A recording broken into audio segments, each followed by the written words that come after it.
இன்றைய மெய்ப்பொருள் காண்பது அறிவில் அச்சு ஊடகங்களில் வந்திருக்கும் முக்கிய செய்திகளின் பின்புலத்தை ஆய்வோம். இன்று ஸ்ரீனிவாச ராமானுஜன் பிறந்த நாள், அதாவது 127வது பிறந்த நாள். ஆமா, கணித மேதை ராமானுஜம்.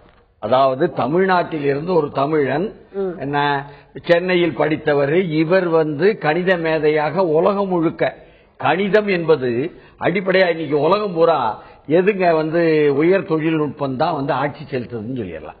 உயர் தொழில்நுட்பத்துக்கு அடிப்படை என்னங்க தேவைப்படுது? கணிதம்.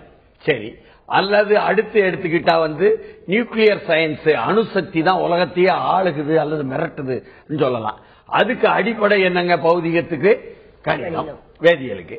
சரி, அதை அடுத்து விண்வெளி ஆராய்ச்சி என்பதுதான் உலகம் முழுக்க முன் செல்வதற்கான அறிகுறின்னு சொல்லலாம். அதற்கு அடிப்படை என்னங்க? கணிதம். அப்போ மேத்தமெட்டிக்ஸ் என்ற கணிதம் அந்த அடிப்படையான விஷயத்தில் ஒரு பெரிய வரலாற்று சாதனைகளை சாதித்தவர் தான் தமிழ்நாட்டில் இருந்து சென்ற இந்த கணித மேதை ராமானுஜன். அவருடைய 127வது பிறந்த நாள் எவ்வளவு பெரிய விஷயம். அதை யாராவது சீரியஸா எடுக்காங்களானா? ஆங்கில பெயர் கொண்ட தமிழ் ஏடு மட்டும் என்ன அதை பற்றி போட்டிருக்கிறாங்கன்னு வைங்க. ஆனா அந்த ஆங்கில பேர் கொண்ட அந்த ஆங்கில ஏடு, அதாவது அண்ணா சாலை ஆங்கில ஏட்டுல பாத்தீங்க அப்படின்னா ஒரு பெரிய விளம்பரம் ஒரு தனியார் நிறுவனம் கொடுத்திருக்கு. We salute the legendary mathematician on his birth anniversary என்பதாக அவருடைய 100 ஆண்டு 22/12/1887 இருந்து 26/4/1920 வரை வாழ்ந்த ராமானுஜனுடைய, அதனாலதான் தமிழ்ல ஒரு சினிமாவே எடுக்காங்க ராமானுஜனை பற்றி. தமிழ்நாடு அப்படிங்கறதுனால மத்திய அரசு கண்டுக்கல போல இருக்கு. ராமானுஜன் தமிழ்நாட்டுல பிறந்தவருங்கிறதுனால ஓஹோ, உலகம் அவரை கொண்டாடி கொண்டிருக்கிறது. ஆனால் அவருடைய வரலாற்றை என்ன சொல்றாங்கன்னு சொன்னா, அறிவியல் பேரறிஞர்கள், அதில் சயின்ஸ்ல ஈடுபட்டவங்கள்ட்ட எல்லாம் விசாரிச்சா, பிசிக்ஸ் குறிப்பா அவங்கள்ட்ட எல்லாம், ஐயா ட்ரினாமெட்ரின்னு சொல்லுவாங்க, முக்கோணவியல் அப்படின்னு தமிழ்ல சொல்லப்படுது. இந்த ட்ரினாமெட்ரிய பற்றிய ஒரு பெரிய ஒரு புத்தகத்தை எஸ்.எஸ். லோனின்னு சொல்லி ஆங்கிலத்தில் எழுதியிருக்காரு. எஸ்.எல். லோனியினுடைய அந்த முக்கோணவியல் மற்றும் அடிப்படை கணித சூத்திரங்களை தொடுத்து வழங்கியவர் ஜி.எஸ். கார் என்பவர். அவருடைய புத்தகத்தை படித்து முடித்த பிறகுதான் இவர் இந்த மாதிரியான இது பண்ணாங்க. என்னன்னாங்க, உயர்கல்வி இருக்குதே, உயர்கல்வி வரும்பொழுதுதாங்க இதெல்லாம் படிக்கிறது. சரி, ஆனா அத பள்ளிக்கூட படிப்பிலேயே படிச்சு முடிச்சுட்டாங்க கணித மேதை ராமானுஜன். கரெக்ட். சிக்கலான கணித உண்மையை யாரும் விளக்காமல அவரே புரிஞ்சுக்கிட்டாரா. ஆனா கணிதத்துல சூறப்புலியா இருந்தவரு 2-3 முறை ஆங்கிலத்துல தோல்வி அடைஞ்சிருக்கிறாரா. அது என்னையா இது? மொழி எப்பவுமே தமிழனுக்கு மொழிதாயா தடங்கல் என்று சொன்னால் 3000க்கு மேலான கணித தேற்றங்களை கண்டுபிடித்தவர்.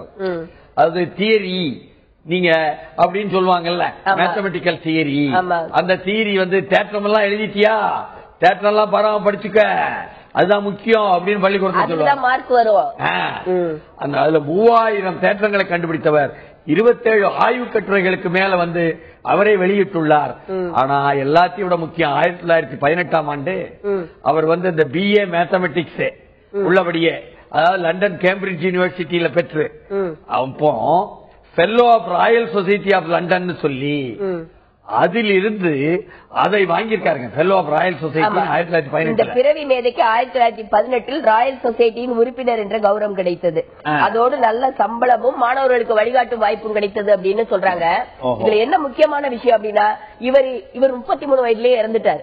ஆனா இவர் எழுதி வைத்த அந்த நோட்டு புத்தகங்கள், குறிப்புகள், இதையெல்லாம் இன்னுமே உலகத்துல இருக்க அறிஞர்கள் ஆராய்ச்சி செஞ்சிட்டு இருக்காங்களா, விளங்காம ஆராய்ச்சி பண்ணிட்டு இருக்காங்களா. அதுதான் அவரை பற்றி முக்கியமாக நாம சொல்ல வேண்டிய விஷயமாகுது. அந்த அளவுக்கு சொன்னா உள்ளபடியே.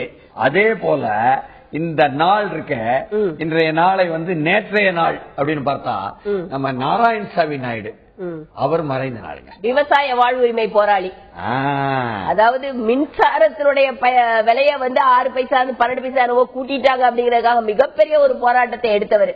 அவரு திருமணம் ஆன பிறகுதான் விவசாயமே செய்ய ஆரம்பிச்சாராம். அப்படி செய்ய ஆரம்பிச்சுதான் விவசாயிகளுடைய பிரச்சனையை புரிந்து கொண்டு அந்த பிரச்சனைக்காக மிகப்பெரிய போராட்டம் நடத்தி விவசாயிகளை ஒருங்கிணைத்து ஒரு கட்சியே ஆரம்பித்து அந்த அளவுக்கு விவசாயிகளுடைய பிரச்சனையை அப்பவே புரிஞ்சவர் அவரு. எங்க 600 ஆண்டுகளுக்கு முன்னால திருமலை நாயக்கர் வரும் பொழுது இந்த நாயக்கமாரெல்லாம் நாயுடுகள் எல்லாம் தென் மாவட்டத்துக்கு வந்தாங்க.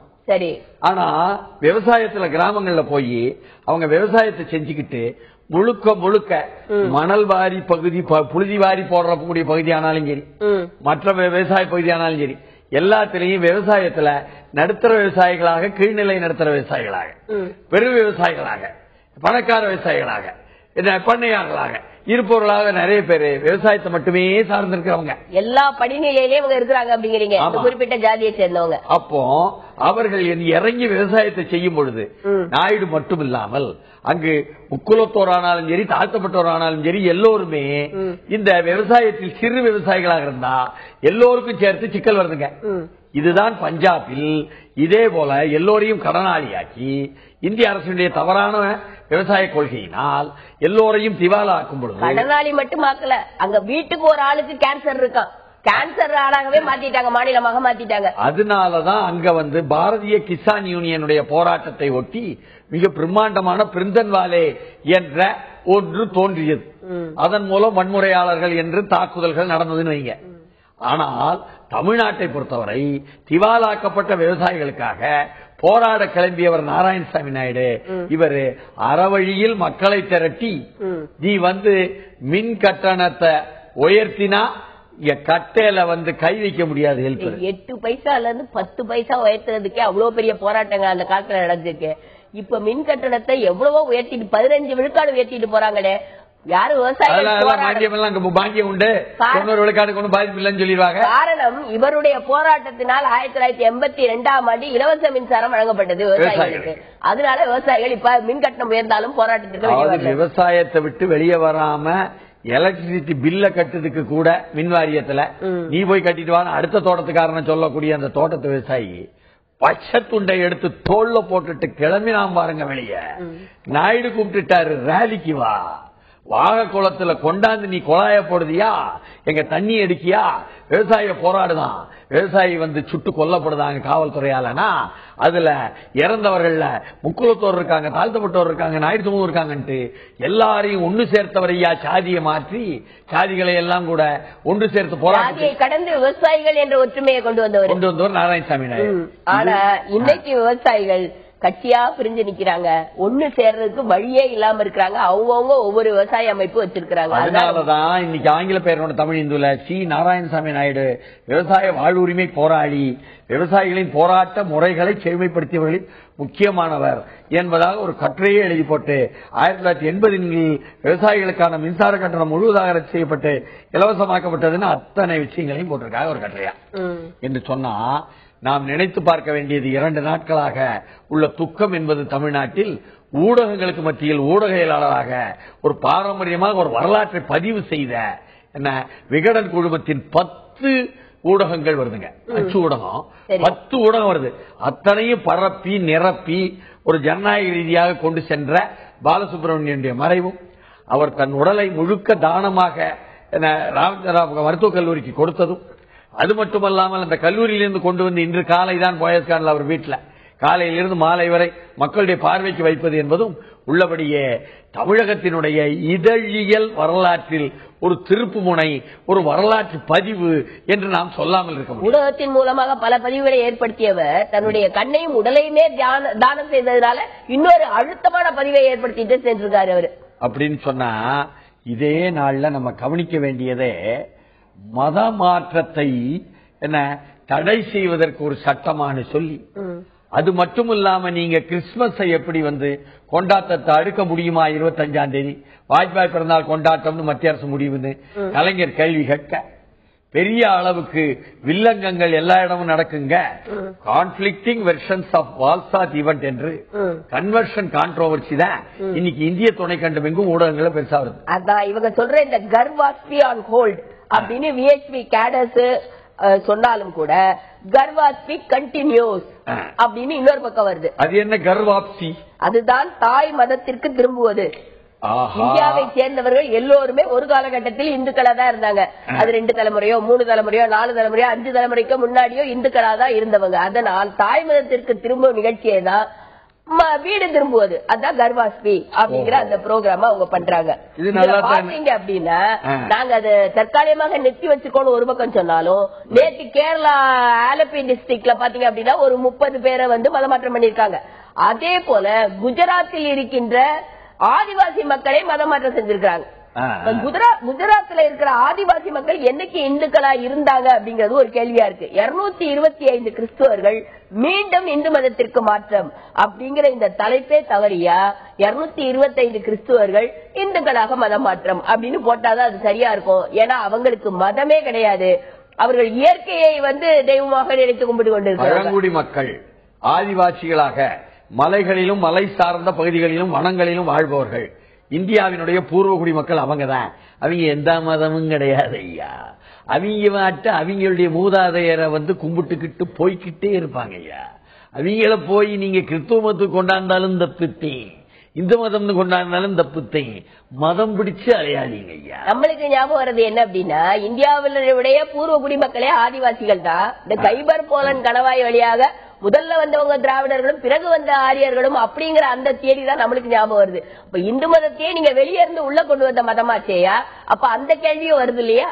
ஆனால் இதையெல்லாம் இங்கிருந்து முந்தா நேற்று கிறிஸ்துவ நல்லெண்ணெய் இயக்கத்தினுடைய கிறிஸ்துமஸ் விழாவில் தலைவர் கலைஞர் பேசி அப்படியே மோடிக்கு எழுத, ஐயா இப்படி எல்லாம் பண்ணாதீங்க நல்லது இல்லையா இந்தியாவில் சொல்லி வெங்கையா நாயுடு சொல்லுறாரு, no threat to religious freedom.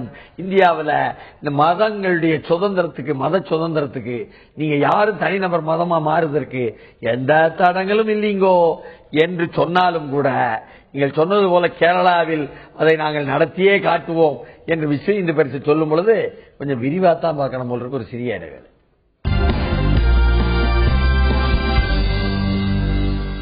அதாவது விஸ்வ இந்து பரிஷத்து கேரளாவில் நாங்க மதமாற்றம் செய்ய போறோம் சொல்றாங்களா? இந்த நேரத்தில் பார்த்து சிறுபான்மை மக்களை கட்டாயப்படுத்தி மதமாற்றுவதா RSS தடை விதித்திடுக அப்படின்னு மார்க்சிஸ்ட் கட்சி சொல்லிச்சான். மதத்தின் பெயரால் மேற்கொள்ளப்படும் வலுக்கட்டமான முயற்சிகள் ஒரு கிரிமினல் குற்றமாகும். கேரளாவில் யாரு செழிச்சா பயிற்சா பார்ப்போம். எவனு கேட்டா கேரளாவில் மத ரீதியாகத்தான், சாதிய ரீதியாகத்தான் கட்சிகள் நடப்பதும் சரி, கட்சிகள் இருப்பதும் சரி, அவங்க நடப்பதும் சரி நடந்துகிட்டு இருக்கு. அதனால அங்க மதவாதத்தை தூண்டும் பொழுது விஸ்வ இந்து பரிஷத்து யாரு பக்கம் எது கிடைக்கும்னு பாத்திரலாம். என்ன அது இல்லங்க, சிறுபான்மையின மக்களை ஏமாற்றுவதை மத்திய அரசு கைவிட வேண்டும் கருணாநிதி வலியுறுத்தல். 25ஆம் தேதி வாஜ்பாய் பிறந்த நாளை கொண்டாட மத்திய அரசு முடிவு. கிறிஸ்துமஸ் கொண்டாட்டத்தை தடுக்க முயற்சியா கருணாநிதி அறிக்கை. குஜராத் கேரளாவில் பலர் இந்து மதத்தில் சேர்ப்பு மதமாற்ற சர்ச்சை முற்றுகிறது. நாடாளுமன்றத்தில் கிளப்பிய எதிர்கட்சிகள் திட்டம். இது ஒரு பக்கம் கச்சேரி தலையீடு. கட்டாய மதமாற்ற தடை சட்டம் கொண்டு வர அரசு தயார் அப்படின்னு வெங்கையா நாயுடு சொன்னாரு. நேற்று முந்தா நாள் இங்க வந்திருந்த அமித்ஷாவும் மதமாற்ற தடை சட்டத்தை கொண்டு வர தயார் அப்படின்னு சொன்னாரு. அதே மாதிரி மத்திய மந்திரி ரவிசங்கர் பிரசாத் குற்றம் சாட்டியிருக்காரு, மதமாற்ற பிரச்சனையை பற்றி விவாதிக்க எதிர்கட்சிகள் தயாராக இல்லை. ஏன்னா நாங்க கட்டாய மதமாற்ற சட்டத்தை கொண்டு வந்துடலாம் அப்படின்னு சொல்றோம்.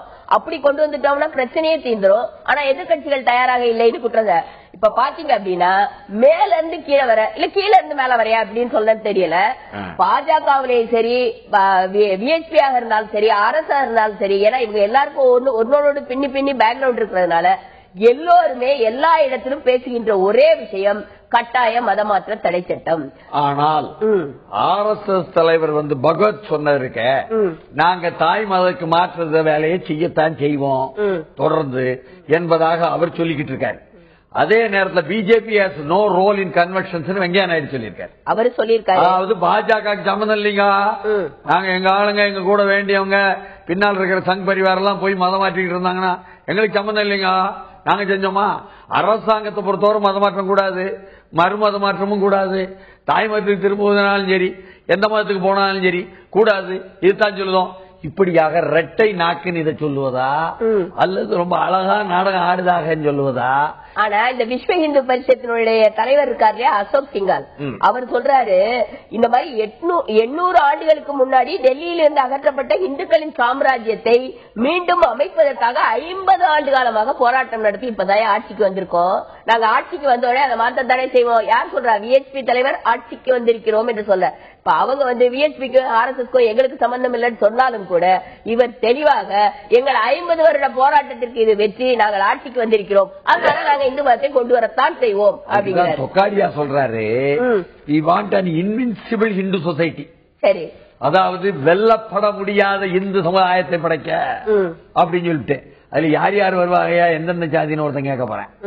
அப்ப விஸ்வ இந்து பரிஷத்து ஏற்கனவே சொன்னாரு, நீங்க தாய்மதத்துக்கு வந்தா என்ன ஜாதினாலும் சூஸ் பண்ணி என்ன ஜாதி வேணாலும் எடுத்துக்கோங்க, ஒன்னும் பிரச்சனை இல்லன்ட்டாங்க. ஆமா, எதை எடுத்தாலும் ரெண்டனா அப்படி. ஏற்கனவே இந்த இந்து மதத்துல இருக்கிற சீரியஸான பிரச்சனையே இந்த ஜாதி தானே. இந்த ஜாதியாலதான் நிறைய பேர் வேற மதத்துக்கு மாறாங்க. ஆனா அங்க போனாலும் அதுதான் கோளாறு. இந்த ஜாதியால மாறாங்களே, ஜாதியே இல்ல இந்து மதத்துல. பிரச்சனையே கிடையாதுங்கிறாங்க. கிறிஸ்துவங்க இந்துவங்க வந்தாலும் இந்துவங்க கிறிஸ்துவமா இருந்தாலும் சரி ஒரே மாதிரி தான் ஜாதியில இருக்காங்க எல்லா இடத்துலயும். ஆனா tribals being converted to save ஐடென்டிட்டின்னு RSS சொல்லுத. அதாவது நீங்க பழங்குடி மக்களுடைய பண்பாட்டை அடையாளத்தை காப்பாற்றனே, அந்த அடையாளம் சிறுதெய்வ அடையாளம் ஐயா, அதத்தான் அழிச்சிட்டீங்களே சுத்தமா என்று சொன்னால் RSS plans big show of strength in Bulandshahr என்பதாக லக்னோல. இப்படியாக ஏற்பாடுகளும் ஒரு பக்கம் சீரியஸ் ஆயிட்டு இருக்கு. ஆனா இந்த மதமாற்றத்தை குறித்து பகவத் சொன்ன கருத்துக்கு பிரதமர் மௌனம் சாதிப்பது என்ன எதிர்கட்சி கேள்வி. எல்லாருமே வரிசையா, அது காங்கிரஸா இருந்தாலும் சரி, நம்ம இவர் ராஜாவா இருந்தாலும் சரி, CPI தலைவர் ராஜாவா இருந்தாலும் சரி, முலாயம் சிங், இந்த மாதிரி எல்லாருமே அதற்கான கேள்விகளை கேட்டிருக்காங்க. ஏன் இவர் மௌனமாவே இருக்காரு அப்படின்னு சொல்லிட்டு. ஆனா ஒரு பத்திரிகையில பாருங்க, விவாதிப்போம் வாருங்கள் அப்படின்னு எடுத்து போட்டு, மத பிரச்சாரம் என்பதும் மதமாற்றம் என்பதும் ஒன்றல்ல, மத பிரச்சாரம் சட்டப்படி அனுமதிக்கப்பட்ட ஒன்று, ஆனால் மதமாற்றம் செய்ய சட்டப்படி அனுமதி இல்லை என்பது தெளிவாகிறது அப்படின்னு எடுத்து கட்டங்கட்டி போட்டுட்டு என்ன சொல்லியிருக்காரு, இதுவரை மதமாற்ற நடவடிக்கையால் பாதிக்கப்பட்ட ஒரே மதம் இந்து மதம். அதனால அந்த இந்து மதத்திற்கு மீண்டும் மதமாற்றம் செய்வதில் எந்த தவறும் இல்லை அப்படின்னு இந்த கட்டுரையாளர் எடுத்து போட்டிருக்கிறார். ஓஹோ, அப்படி பண்ணீங்கன்னா உள்ளபடியே இந்த இந்து மதத்தில் உள்ள பெரும்பான்மையானவர்களே வர்ற கிறிஸ்துமஸுக்கு எதிராக கிறிஸ்துமஸ் காலி பண்ணணும், அடையாளமே இல்லாம ஆக்கணும்னு இவங்க நினைச்சாலும் அவங்க எல்லாம் ஏதோ ஒரு பண்டிகை, அது அதனால லீவு கிடைக்கும், அதனால அதை கொண்டாடுவோம்னு பெரும்பான்மை மக்கள் மதத்தை சாயத்தை பார்க்காம அவங்க மாட்ட வந்து கொண்டாட போயிட்டு இருக்காங்களே, கேக் வாங்கி பிள்ளைகளுக்கு கொடுக்க போயிட்டு இருக்காங்களே, புத்தாடை எடுப்பதற்கு போயிட்டு இருக்காங்களே என்று சொன்னால் பிரச்சனை என்ன அப்படின்னா சென்னையில நடந்துச்சுங்க. அதாவது பகவத்கீதையினுடைய என்ன ஒரு விளக்க உரைன்னு சொல்லி போட்டு ஒரு சித்தாந்தவாதி வந்து பேசுறாரு அப்படின்னு சொல்லி போட்டு கண்ணன் ஒருத்தர் போய் உட்கார்றாரு மயிலாப்பூர்ல. அப்படியே வந்து PSI ஸ்கூல் என்னையான்னு விசாரிச்சா பார்த்தா அவர் சொல்லும் பொழுது, ஐயா, ஒவ்வொரு மனிதனுக்குள்ளேயும் பாதகமும் இருக்கிறது, சாதகம் இருக்கிறது.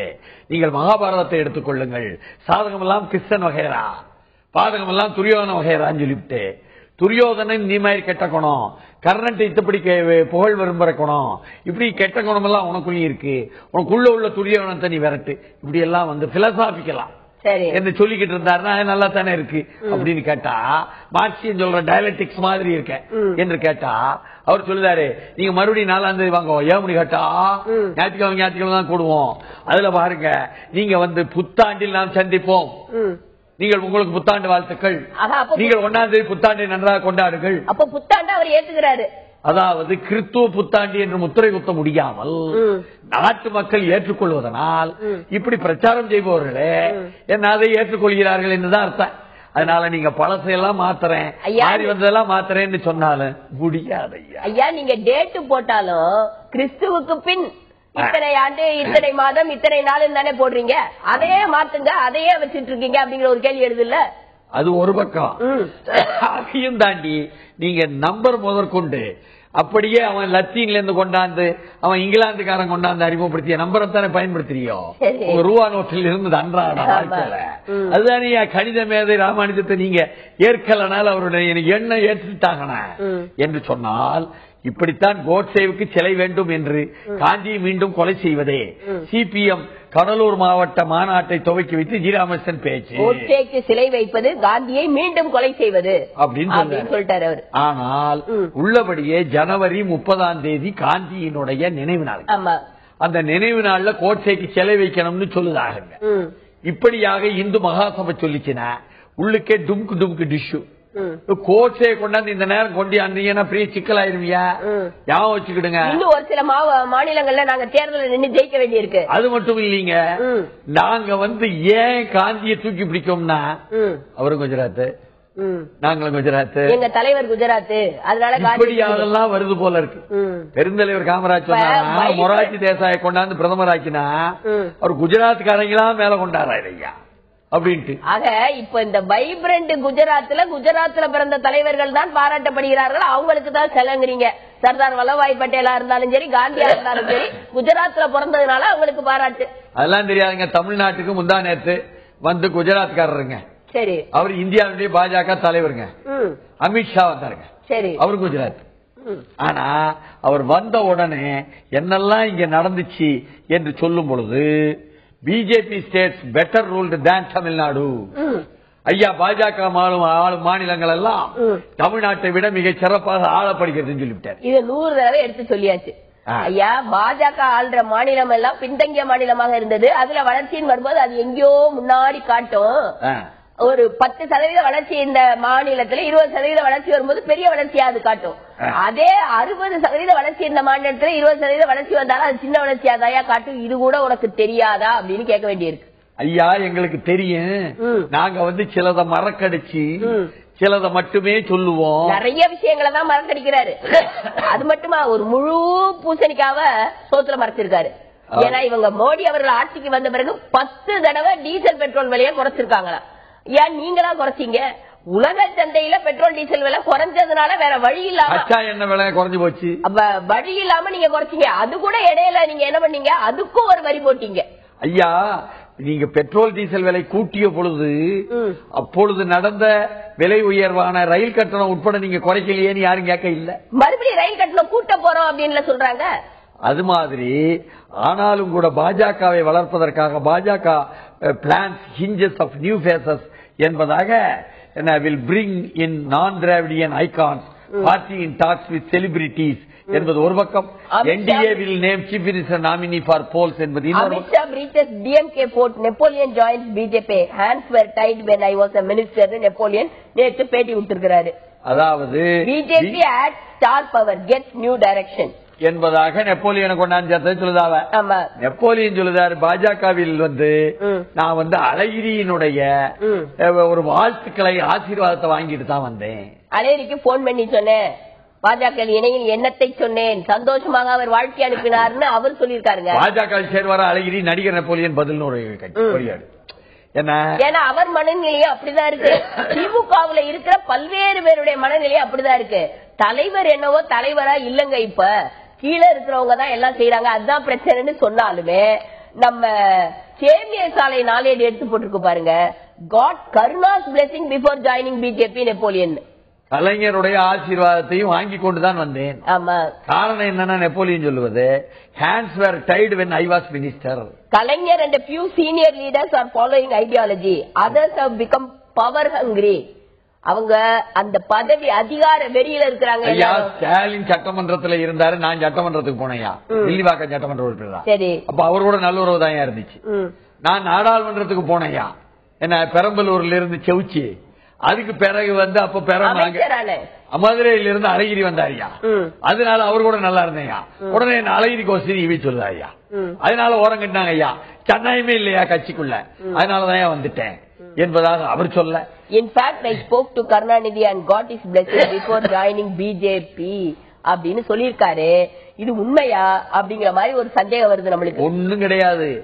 நெருக்கடி தாங்க முடியல அண்ணே, நான் வந்து வேற வழி இல்லண்ணே, நான் போறேன்னே அப்படின்னு சொல்லி போட்டுதானே சொல்லி ஆகணும்.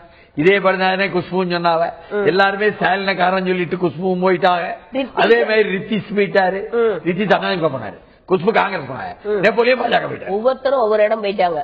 ஆமா, அப்ப எல்லா இடத்துலயும் கலைஞர் ஆள் இருப்பாங்க, கலைஞருக்கு தான் வெற்றி என்று சொன்னா ரங்கநாதனுக்கு மாற்றே பதவி அவசியம் இல்ல.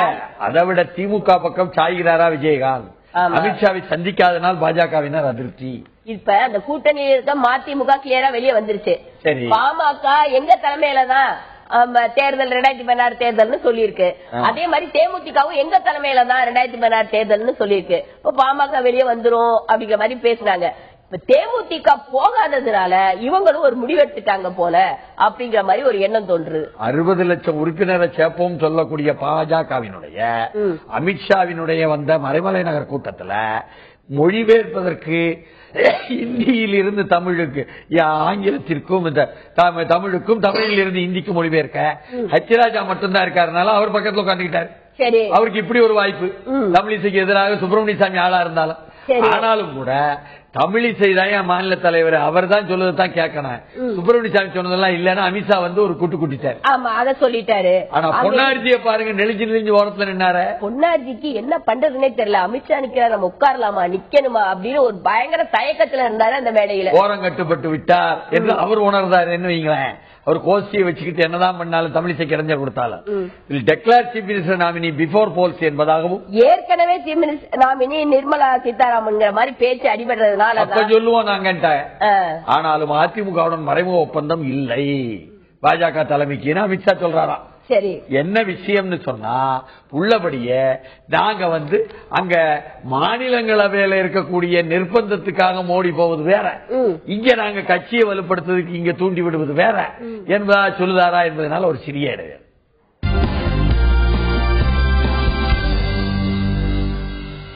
நீங்க இது அண்ணா சாலை ஆங்கிலேயத்துல வந்திருக்கிற செய்தியை பார்த்தா இன்னும் பயங்கரமா இருக்குது.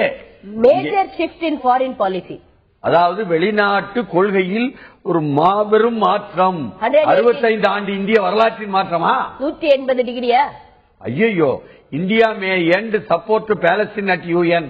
ஐநாவில் பாலஸ்தீனத்திற்கு ஆதரவாக இங்கிலாந்து நாடு கூட மாறி வந்திருக்கக்கூடிய மாறிய சூழ்நிலையில் இஸ்ரேல் தனிமைப்படுத்தப்படுகிறதோ என்று இஸ்ரேல் இங்கிலாந்து மீது கோபப்படும் பொழுது இந்திய அரசு இப்பொழுது பாலஸ்தீனத்திற்கு எதிராக இஸ்ரேலுக்கு ஆதரவாக ஐநாவில் நிலைப்பாடு எடுக்கப் போகிறது என்று பேச்சு அடிபடுகிறது. Delhi stands to factor in ties with Tel Aviv. பேச்சல்ல, செயல். அண்ணா சாலை ஆங்கிலேயத்தில் முதல் பக்கத்தில் வந்தால் டெல்லி பியூரோக்ரசி என்று சொல்லக்கூடிய அதிகார வர்க்கத்தில் இருந்து கட்சியை விடும் செய்திகள் தான் வரும் என்பதை 45 ஆண்டுகளாக நாம் படித்துக் கொண்டிருக்கிறோம். உறுதியான செய்திதான் வரும் அப்படிங்கிறீங்க. 1947ஆம் ஆண்டு எப்ப நம்ம இந்திய நாடு சுதந்திரம் அடைந்ததோ அப்ப வந்து அப்பத்துல இருந்தே பாத்தீங்கன்னா இந்த பாலஸ்தீன் கொள்கையில வந்து இந்தியாவுடைய நிலைப்பாடு எடுத்த இது வருது. ஃபர்ஸ்ட் 47 சுதந்திரம் அடைஞ்ச போது பாலஸ்தீனுக்கு எதிரான வாக்கு அளிக்குது ஐநாவுல. அதுக்கப்புறம் 74 முதல் முறையாக பாலஸ்தீனுக்கு ஆதரவா வாக்களிக்குது. அப்ப 74 அரபு நாடுகள் தான் பாலஸ்தீனுக்கு ஆதரவா இருந்துச்சு. அரபு நாடு அல்லாத ஒரு நாடுனா இந்தியா என்ற அந்த பெரு நாடுதான் பாலஸ்தீனத்திற்கு ஆதரவாக 74 முதல்ல நிலைப்பாடு.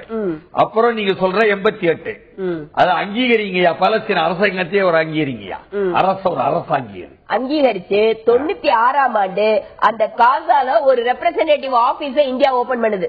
அப்படியே இந்திய தூதரகமே உருவாக்கிறாங்க. அதே மாதிரி 99ல டிராஃப்ட் ரெசல்யூஷனை சப்போர்ட் பண்ணுது. சுய நிர்ணய உரிமை, பாலஸ்தீன மக்களுக்கான சுய நிர்ணய உரிமை என்றால் உலகம் முழுக்க அறியப்படும் ஒரு குறிப்பிட்ட தேசிய இனம் பாலஸ்தீன தேசிய இனம், அதனுடைய சுய நிர்ணய உரிமை. அதை அங்கீகரித்து இந்திய அரசு 1999 அங்கே அறிவிக்கிறது. நாங்களும் கூட சேர்ந்து இந்த தீர்மானத்தை கொண்டு வருகிறோம், மொழிகிறோம்.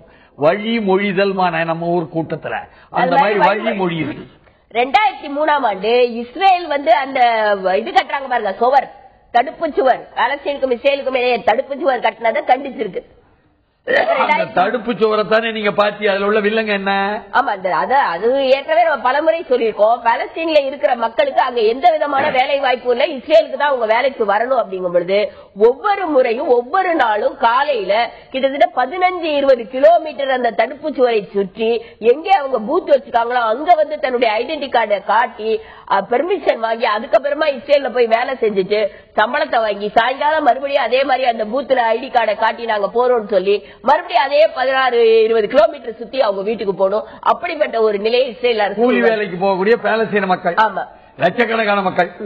அப்படின்னா 2011ல இத வந்து ஒரு முழுமையான ஐநா உறுப்பினராக கொண்டாங்க யுனெஸ்கோல என்பதற்கு இந்தியா வாக்களிக்க, 2012 கூட அது வந்து நான் மெம்பர் அப்சர்வர் ஸ்டேட்டஸ் என்பது ஐநாவுடைய பொதுச்சபையிலேயே கொடுக்கணும், உறுப்பினர் அல்லனாலும் பார்வையாளராக உட்கார வைக்கணும் என்று இந்தியா சொல்லிச்சு. இப்ப 2014 மோடி அவர்கள் போனாருங்க பாருங்க, அந்த கூட்டத்துல அங்க ஒரு ரெசல்யூஷன் பாஸ் பண்ணும் பொழுது பாலஸ்தீனுக்கு ஆதரவாக மோடி அவர்கள் கையெழுத்திட்டு வந்தார்கள். நமக்கு நல்லா ஞாபகம் இருக்கு, சுஷ்மா ஸ்வராஜ் இஸ்ரேலுக்கு ஆதரவா சொல்ல, இங்க பாராளுமன்றத்துல சொல்ல மோடி அவர்கள் அங்க கையெழுத்து போட்டுட்டு வர இங்க திருப்பி வந்த பிறகு நிலைமை மாறிடுச்சுன்னு நம்மளும் கூட எடுத்து சொல்லியிருக்கோம். அது மட்டும் இல்ல, வெறும் கையெழுத்து பிரிக் மாநாட்டில் மட்டும் போடல, பிரிக் மாநாட்டிலையும் கையெழுத்து போட்டாரு மோடி அவர்கள், பிரதமர் மோடி அவர்கள்.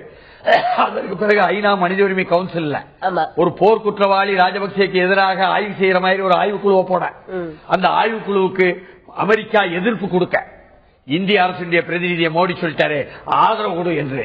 பாலஸ்தீனத்துக்கு ஆதரவாக நின்றவர் குஜராத்தைச் சேர்ந்த நரேந்திர மோடி. இப்பொழுது சுஷ்மா ஸ்வராஜின் நிலைப்பாடு வெளிவிவகார அமைச்சகத்தில் மேலோங்கி போய் பாலஸ்தீனத்தை வீழ்த்தி இஸ்ரேலுக்கு ஆதரவு என்பதாக போகிறார்களா? இதுதான் வெளியுறவு கொள்கையா? அதாவது இந்த மோடி அமெரிக்க சார்பு கொள்கையா? இந்த மோடி அரசினுடைய யூ டர்ன்ல ஒரு லிஸ்ட் ஆஃப் யூ டர்ன் கொடுத்தாங்க பாருங்க. அந்த யூ டர்ன்ல இதையும் ஒன்னு யூ டர்னா சேர்த்துக்கலாம் போல இருக்கு. பாகிஸ்தானுக்கு எதிராக கொண்டு வருவதற்காக முஸ்லீமையும் முஸ்லீம் என்பதாக பாலஸ்தீன மக்களை பார்த்து அதற்காக இதை தூண்டி விடுகிறார்களா அல்லது சங் பரிவாருடைய தூண்டுதல் இதில் இருக்கிறதா? இந்திய முஸ்லிம்களுக்கு மத்தியிலும் கூட எதிர்ப்பை கொடுத்து பகையை மூட்டுவதற்காக பாலஸ்தீனத்தை மறுப்பதா? இந்தியாவில் உள்ள பெரும்பான்மையான இந்து சகோதரர்கள் சகோதரிகள் எல்லாம் பாலஸ்தீனத்தினுடைய தேசியத்தின் விடுதலைக்குத்தான் இருக்கிறார்கள் எனும் பொழுது இது முஸ்லீம் எதிர்ப்பு அம்சம் மட்டுமல்ல, இது தேசிய எதிர்ப்பு அம்சம் என்பதாக வருகிறது என்பதை தமிழ் தேசிய இனமும் காஷ்மீர் தேசிய இனமும் வடகிழக்கு தேசிய இனங்களும் புரிந்து கொள்ள தொடங்கிவிடும் என்பதுதான் இங்கு வரக்கூடிய விழிப்புணர்வு. இந்தியா ஏக இந்து நாடு அப்படின்னு சொல்ற மாதிரி இஸ்ரேலையும் இவங்க ஆதரிக்கிறாங்க அப்படிங்கறது வந்துருச்சு இல்லையா வெளிப்படையா? அதனாலதான் இலங்கையில் உள்ள மஹிந்த ராஜபக்சேயினுடைய இன அழிப்பு என்பது இஸ்ரேலுடைய ஜியோனிசம் என்பதற்கு ஆதரவாக வருகிறதுனா, அங்க திஹ்ரி என்ன தலிபான் என்று குழந்தை பிள்ளைகளை கொண்டாங்களே, அதை சொல்லும் பொழுது கூட யூத வெறியர்களுடைய பின்னணி இருக்குமோ என்று சந்தேகப்படுகிறோம்னு முந்தானேத்து ஆர்ப்பாட்டம் பண்ணிய இஸ்லாமிய ஜனநாயக முன்னணிக்காரங்க கொண்டு பேசினாங்க. ஆனா பாக் எக்ஸிக்யூட் 4 more டெரரிஸ்ட் என்பது தீவிரவாதத்துக்கு எதிராக பாகிஸ்தான் அதிரடி 4 தீவிரவாதிகளுக்கு தூக்கு, முன்னாள் அதிபர் முஷரஃபை கொலை செய்ய முயன்றவர்களா அவங்க அப்படின்னு 4 பேருக்கு தூக்கு போட்டு. அதே போல பாகிஸ்தானில் 300க்கும் மேற்பட்ட தீவிரவாதிகள் கைது, தீவிரவாத அச்சுறுத்தலால் இஸ்லாமாபாத்தில் பள்ளி கல்லூரிகள் மூடல். இதை பற்றி எல்லாம் முந்தானேத்து மக்கள் சிவில் உரிமை கழகத்தில் இருந்து கொடுக்கப்பட்ட ஊடகவியலாளர் கூட்டத்தில் முதற்கொண்டு ஐலிந்தி போய்ச்சா சுரேஷ் சொல்லும் பொழுது, மாநில தலைவர் சரஸ்வதிலா சொல்லும் பொழுது, ஆமாங்க இது கடுமையாக கண்டிக்கத்தக்கது, பெஷாவர்ல குழந்தை பிள்ளைகளை கொண்டது மதத்தின் பெயர்களா செஞ்சா கண்டிப்பா தப்பு, பெரும்பான்மை மக்கள் விரும்பாமல் பெரும்பான்மை மதத்தின் பெயரில் அவர்கள் தெஹ்ரி தாலிபான் என்பது கொடுமை செய்தால் இங்கும் பெரும்பான்மை இந்து மக்கள் என்ன பெயரை சொல்லி இன்னும் ஒரு மதவாதம் வந்துவிடக்கூடாது, அதுதான் கிறிஸ்துவத்தினுடைய எதிராக வருகிறது, அதுதான் கோட்சேயினுடைய காந்தி நினைவு நாளில் சிலையாக வருகிறது, அதனால ஆபத்து இருக்குங்கோ, அரசாங்கம் இடம் கொடுத்துடக்கூடாதுங்கோ அப்படின்னும் பேசினாங்க என்பதனால இப்படி ஒரு தொடர்பா என்று நாம சிந்திக்க வேண்டியிருக்கு என்று சொல்லும் பொழுது, இதே நேரத்தில் ஐநா சொல்லிருச்சான் இவங்க சொல்லக்கூடிய Hafiz Sayyid India to seek clarification from UN on Sahib Sayed. India objects to UN honorific என்பதாக ஹபீஸ் சையத் இருக்காரு. அவர் தான் உத்தரவுத்தராக 26/11 காரணம் மும்பைக்கு தாக்குதலுக்கு அவர் பாகிஸ்தான்ல இருக்காரு. அவர் சொன்னாரு இந்த தாக்குதல் இருக்குதே பெஷாவர்ல, இதை நடத்தியதுக்கு பின்னால இந்திய அரசு இருக்கின்றார். ஆனா அவரை ஐநா ஷாஹிப்னு அறிவிச்சு ஒரு கடிதம் போட்டு, நீ எப்படியா ஷாஹிப்னு அவருக்கு மரியாதை கொடுப்ப என்று இந்திய அரசு ஐநா மேல இப்ப பாயும். சரி, இது கொஞ்சம் நல்லா தான் இருக்கு. இப்ப இந்திய அரசு இதனுடைய பின்னணியில இருந்தா இந்திய அரசினுடைய, ஆனால் இந்திய அரசினுடைய RAW வேலை செய்தா நமக்கு தெரியாது. ராவுக்கு புது தலைவர் வேற வராரு நேத்துல என்று சொல்லும் பொழுது உள்ளபடியே இத்தனை விஷயங்களையும் செய்தது பக்தூனியர்கள் என்று அழைக்கப்படும் பத்தான்ஸ் தானே. ஆனா பத்தான்ஸ் என்ற பக்தூனியர்களுடைய வரலாறு பழங்குடி வரலாறு, பெண்களையும் குழந்தைகளையும் தொடமாட்டார்கள், வன்முறை செய்ய மாட்டார்கள், அதனால் இது வேறு யாரோ தூண்டிவிட்டு என்ற செய்திகளும் வந்து கொண்டிருப்பது. ஒரு மாஸ்டர் பிளான் பின்னாடி இருந்து தூண்டி விட்டுருக்காங்க செய்தி தான் தெரியல, செய்தி வந்துட்டு இருப்ப என்பதனால ஒரு சிறிய இடைவேளை.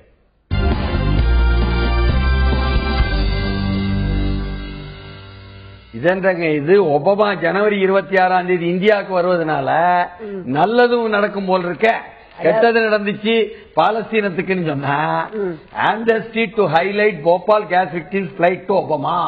அதாவது ஜனவரி 26 வருகின்ற ஒபாமாவை சந்திக்க போபால்ல இருந்து பாதிக்கப்பட்ட 2 நபர்களை கூட்டிக் கொண்டு செல்கிறாங்க. யாரு போறா அப்படின்னா ஐநாவினுடைய ஸ்பெஷல் கரஸ்பாண்டா அம்னஸ்டி இன்டர்நேஷனலுடைய, அதாவது உலக பொது முன்னிப்பு சபையான ஆம்னஸ்டி இன்டர்நேஷனலுடைய வெளிவிவகாரங்களை கவனிக்கக்கூடிய ஒரு அனைத்து நாட்டு ஆலோசனை இயக்குனரை வந்திருக்காராம் சென்னைக்கு. வழக்குரைக்கும் வழக்கறிஞர் குமார். ஆமா. அப்ப தமிழரு இவரு தமிழரு இவரு வந்ததை எடுத்து முந்தா நேத்து அம்பத்தூர்ல இருந்து ஒரு ஆங்கிலேயர் போட்டு என்ன சொல்லுதாங்கன்னா, ஐயா யூனியன் கார்பைட்ல இருந்து போபாலுடைய 30வது ஆண்டு இன்னமும் அந்த அழிவில் இருந்து காப்பாற்ற முடியல ஜனங்களை, அந்த மாசு பூரா இன்னமும் நீக்க முடியல, டவுக்கு வந்து டவ் மாட்டேங்க, அதனால டவ் நாங்க எப்படியாவது சொல்லி அதை நீக்க வைக்கணும் சொல்லி போட்டு ஒபாமாட்ட சொல்லி ஒபாமா வந்து இங்க மோடி கூட பேசி ஒரு ஒப்பந்தம் போடுறதுக்கு ஏற்பாடு பண்ண போறோம். அந்த ஒபாமா வந்து மோடியோட பேசி ஒப்பந்தம் போட ஏற்பாடு பண்றதுக்கு முன்னாடியே பாதிக்கப்பட்ட 2 பேரும் அமெரிக்கா கூட்டு போயிடுறாங்க. ஏன்னா இங்க வந்தா ஒபாமாவை பார்க்க முடியாது, அங்க நேரடியா போய் ஒபாமாவை பார்த்து பிரச்சனை எல்லாம். இது நல்லது ஒரு முயற்சி தான் என்று சொன்னால், இதே மாதிரி வெளியூர்ல இருந்து வர்றவங்க இங்க மத்திய பிரதேசத்துல இருக்கக்கூடிய போபாலுக்கு நல்லது வந்தது மக்களுக்குன்னா, நாட்டு இந்தியாவுக்கே கெட்டது வரும், குஜராத்துக்கு மட்டும் நல்லது வரும்னு சொல்லி why brand only Gujarat opposition எதிர்கட்சிகள் கேட்காங்கன்ட்டு அண்ணாமலை ஆங்கிலேயத்துல எடுத்து போடும் பொழுது குஜராத்திற்குத்தான் வர வேண்டுமா? கெர்ரி வருகிறார்.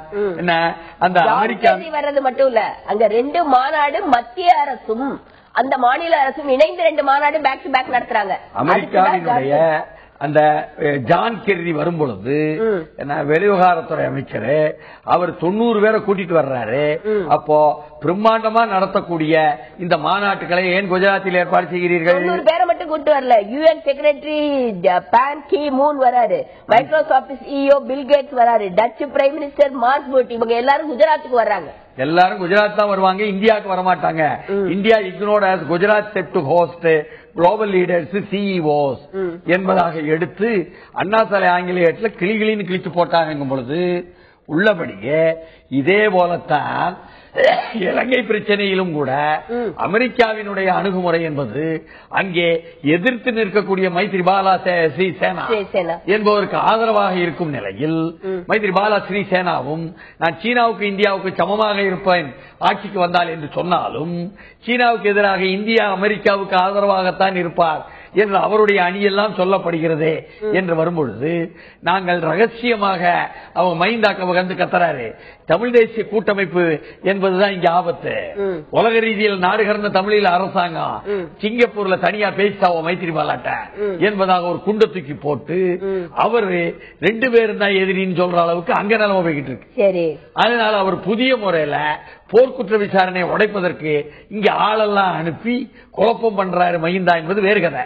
ஆனா நம்ம ஊர்ல faculty recruitment at Madras university comes under legal scanner என்று இன்றைக்கு சாமியல் சாலை ஏட்டில் போட்டிருப்பது என்ன என்றால், மெட்ராஸ் பல்கலைக்கழகத்தில் நியூக்ளியர் சயின்ஸ் என்ற அணுசக்தி துறைக்கு ஆள் எடுக்கிறதுன்னு சரி ஆசிரியர் பேராசிரியர், அதாவது இணை ஆசிரியர், அதே மாதிரி நானோ டெக்னாலஜிக்கு எடுப்பதும் சரி, இதுல எல்லாம் எதுக்கு எடுத்தாலும் இவங்க குறைந்தபட்சம் 400 மார்க் பாயிண்ட் வாங்கணுமா, 160 பாயிண்ட் வாங்கினவங்களுக்கே இவங்க இன்டர்வியூ கார்டு அனுப்பியிருக்காங்க. தில்லு முள்ளியா? அப்ப தில்லு முள்ளு என்பது அம்பலமானதுனாலதான் தடை போட்டுட்டாக உயர் நீதிமன்றம். நாம இதுல போய் 4 பேராசிரியருக்கு, அதுக்கப்புறம் 4 இணை ஆசிரியருக்கு, அப்புறம் ஒரு 8 உதவி ஆசிரியருக்கு பேராசிரியர்களுக்கு என்பதாகலாம் பேராசிரியர் இணை பேராசிரியர் உதவி பேராசிரியர் அதெல்லாம் 4 கோடி ரூபாய் வந்துச்சு கைமாறிச்சு சொன்னதெல்லாம் எங்க காதல கேட்கல அப்படின்னு சொல்லி போடுவோம் என்பதனால நாளை மெய்ப்பொருள் காண்பவர்கள் சந்திப்போம்.